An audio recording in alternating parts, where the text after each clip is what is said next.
durante muchas décadas, las vinculaciones entre el arte y la política a lo largo del siglo XX no han sido una excepción, sino que han sido la regla.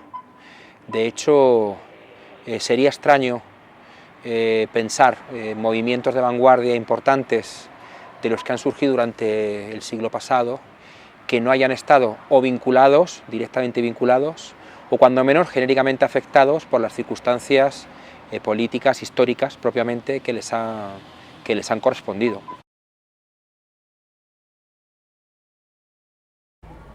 El arte crea modelos de sensibilidad, nos permite imaginar otras formas de vida, nos permite imaginar y relacionarnos con el otro, y eso desde luego es el primer paso para generar comunidad, ¿no?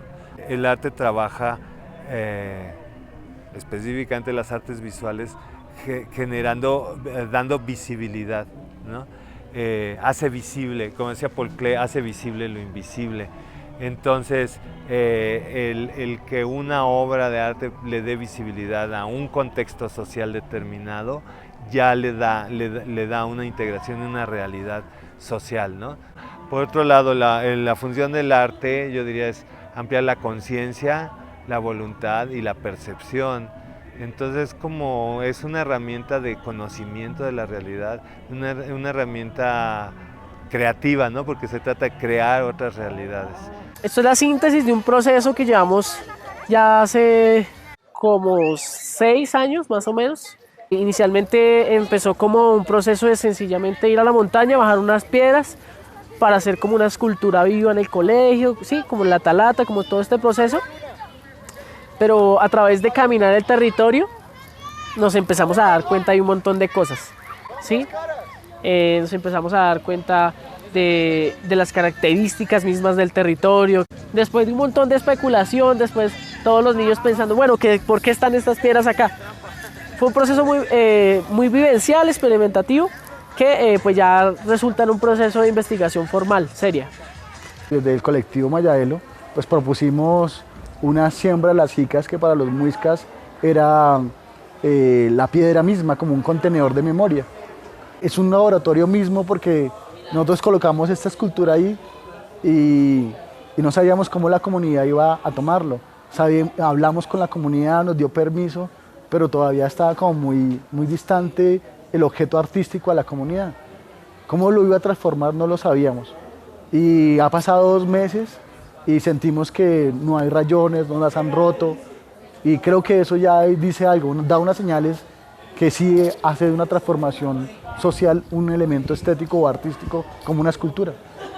Queremos realizar un observatorio desde lo ancestral para que las demás personas de la comunidad se acuerden que aquí había una memoria. Creo que ese es un ejercicio que cualquier comunidad o cualquier artista o cualquier organización lo pueda realizar si tiene en su sentir algo claro con la comunidad, algo hacia dónde lo quiero potencializar.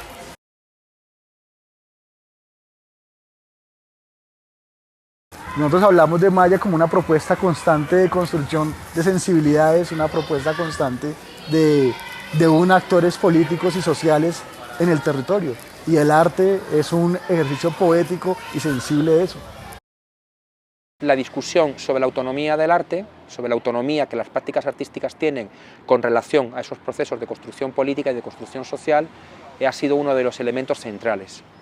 Yo lo que diría es que es un debate que no se puede dirimir si no pensamos que han de cambiarse los parámetros cuando uno piensa la autonomía desde la autonomía institucional o cuando se piensa la autonomía desde la autonomía de las prácticas. Si tú piensas la autonomía del arte desde la autonomía de las instituciones del arte, entonces estás pensando justamente la autonomía del arte como separado de las dinámicas, por así decir, del conjunto de la sociedad, algo que es una ilusión ideológica, pero por lo menos en la teoría, en una idealidad se plantea, pero ahí paradójicamente el arte está supeditado a la ideología de las instituciones, pareciendo que funciona autónomamente de las imposiciones o de las obligaciones o las necesidades del conjunto de las dinámicas sociales y políticas. Hay un arte que se muestra como autónomo que se desarrolla aparentemente en sus términos propios por fuera de las necesidades o de las imposiciones sociales o políticas, pero está supeditado a la ilusión de la autonomía de las instituciones, fundamentalmente del museo como arquetipo. Si uno piensa justamente el arte como la puesta en práctica de herramientas para la construcción de comunidades, etc., ahí los parámetros para pensar la autonomía son otros, y ahí los parámetros justamente es pensar la autonomía del arte justamente en términos de cómo contribuye a desarrollar procesos sociales que son autónomos, que son de autoinstitución o de autogobierno de la sociedad.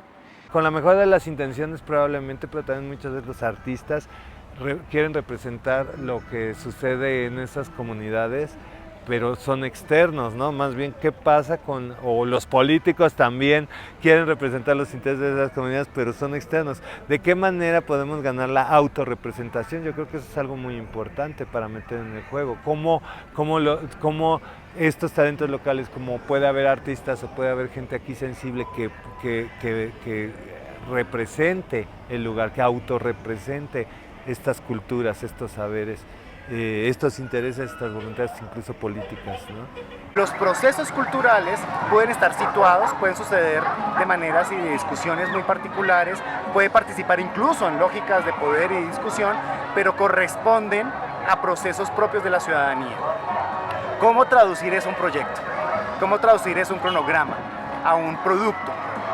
Y ahí creo que el problema es que la herramienta de política pública tiene que pensar la autonomía de los operadores culturales comunitarios de base, proveerles también el reconocimiento de estatuto de agentes de política pública, y realmente las lógicas de participación tienen que estar bien lubricadas y deben fluir de una manera muy constante. Ahora bien, si bien se necesita que los agentes de política pública presten servicios, como que los grupos de folclore se presenten, se hagan los conciertos, es más importante que esas instancias sean momentos de reconocimiento público de procesos de base que están siendo consolidados. Entonces es como llevamos la convocatoria a fortalecer procesos de base, no la generación de nuevos productos. Hay justamente sectores de la sociedad, territorios, comunidades que tienen la suficiente fuerza o potencia en un determinado momento para desplegar prácticas instituyentes. Lo ideal sería que se diera una dinámica conjunta en la que haya no tanto una sobredeterminación estatal de cómo la sociedad se instituye, sino que hubiera dinámicas de autogobierno, de autonomía de lo social, pero que al mismo tiempo estuvieran vinculadas a proyectos de gobierno que tuvieran carácter popular o que tuvieran carácter progresista. Ni aun en ese caso dejaría de haber una cierta tensión entre, simplificando el argumento, entre ambos intereses. Lo que sí puede hacer el Estado es ayudar a las organizaciones a que se den cuenta cuáles son los objetivos estratégicos de su experiencia cultural, pero también tiene que poner un límite en decir, bueno, no puedo ser el que se encargue de decidir quién de ustedes va a ser los liderazgos, ustedes tienen que construir esos liderazgos, tienen que organizar esa experiencia de lo común y tienen que vivir con las contradicciones de su propio lugar de enunciación. Ahora bien, el Estado tiene que ser un órgano de cuidado, tiene que ser un agente de cuidado, en el sentido en que promueve que los agentes culturales puedan encargarse y no les bloquean la capacidad imaginativa de sus respuestas y las soluciones que hagan a los territorios locales. Tienen que permitirles que imaginen y solucionen y que eso sea factible incluso en términos administrativos. Pedir una beca también es significativo. Ahora, ¿qué tiene de malo pedir una beca al Estado cuando el Estado en realidad representa lo público? Y nosotros todos tenemos derecho de acceder a lo público. No tiene nada de malo. Lo que tendría de malo sería subordinar a ciertas ideas de gobierno los intereses comunes de esa comunidad que son un bien público. O sea, más bien se trata de hacer un ejercicio un tanto estético y un tanto político en las negociaciones con el mundo para construir el proyecto. Las dinámicas de autoconstitución o de autoempoderamiento o de desarrollo propio, de construcción de identidad de las comunidades, son dinámicas tan pesadas, tan complejas, tan de largo recorrido, tan frágiles, tan precarias, que pareciera una tarea titánica tener que sumar además buscan las rendijas por las cuales uno se tiene que comunicar con los aparatos de Estado que favorezcan herramientas también de empoderamiento, de autoempoderamiento. Pero también, más allá de eso, lo que tiene que incorporar cada una de esas dinámicas es una redefinición de los parámetros de qué se considera resultados, de qué se considera producto y de qué se considera proceso. Porque es cierto que muchas veces podemos decir, por ejemplo, no es tan interesante el producto concreto que sale no sé, de una práctica, por ejemplo, de cine o de video comunitario que se desarrolla en tal comunidad en colaboración con tal órgano del gobierno local, por ejemplo. Bueno, no es importante en términos de producto, depende, porque depende lo que te plantees como producto. Si tú, por ejemplo, te planteas que el producto tiene que ser, por ejemplo, la producción de una serie de trabajos audiovisuales que sirvan para que la comunidad se vea en espejo a sí misma para reflexionar justamente sobre sí, ahí el producto es importante, pero no puedes evaluar esos materiales con los criterios que evalúas una película de cine de autor. Vemos que la situación del arte es una situación que para nuestras realidades todavía está muy distante, muy lejos, pero que tenemos que construirla y que tenemos que investigarla y proponer y tenemos que generar alternativas para que más artistas lleguen a comunidades. Es una apuesta desde la periferia, en el sentido no de bordes, de segregación, de marginados, sino una periferia en torno a un qué hacer, a un decir. Hay muchas personas, hay unas formas de decirlo y lo queremos decir. Y el arte está también en estos lugares. Nosotros tenemos una experiencia bien bonita. Es que como venimos de hace años de estar trabajando el teatro en comunidad con el Teatro Experimental Fontibón, y la gente, en la medida en que se ha acercado a la sala que armó el Teatro Experimental Fontibón, se dio cuenta que lo que nosotros hacíamos era muy importante para solucionar algunas problemáticas en sus comunidades. Nosotros tenemos una metodología que es el teatro del oprimido, en donde buscamos que la gente desde su propia experiencia vaya aportando soluciones a sus conflictos, a los conflictos con los que convive y en los que anda enredado en sus comunidades. Y la gente, viendo esto, se acercó y nos propuso que participáramos, que fuéramos directamente a sus comunidades y a través del teatro pues les habláramos y les mostráramos alguna forma de solucionar estas problemáticas de convivencia, de recuperación de los parques, de hablar sobre el consumo de las sustancias psicoactivas y los prejuicios que esto les ha causado a ellos.